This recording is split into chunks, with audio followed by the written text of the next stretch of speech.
上一集我哋講過結晶同埋結石係泌尿系統嘅重要成因，咁到底佢哋係咩嚟嘅咧？點解會形成咧？今集我哋一齊講下。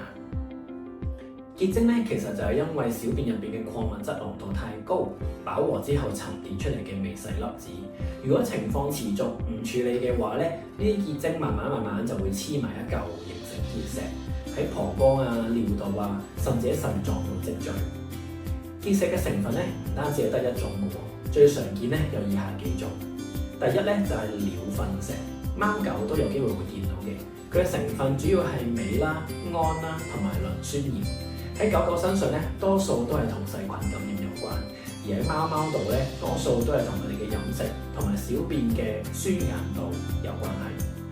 第二咧就係草酸鈣啦，呢一種咧就比較麻煩少少，因為草酸鈣咧係唔可以靠飲食去溶解。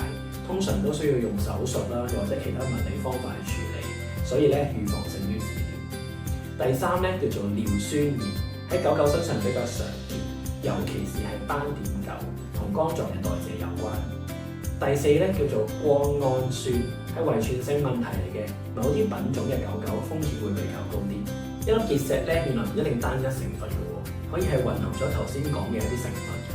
所以咧，如果唔做尿液分析或者攞啲結石出去化驗嘅話咧，我哋未必可以攞到一個最好嘅方案去處理呢個問題。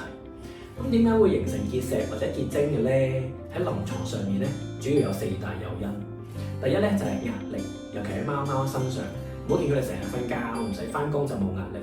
任何少少嘅轉變，可能都會令到佢哋好緊張或者壓力增加，從而影響到膀胱壁嘅健康。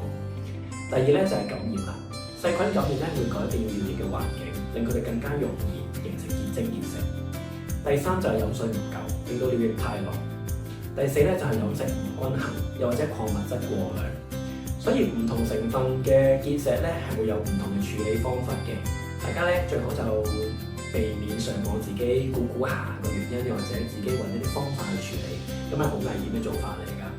下一集咧，我哋會講下營養同埋藥物喺泌尿系統健康入邊扮演咩角色，千祈唔好走開啊！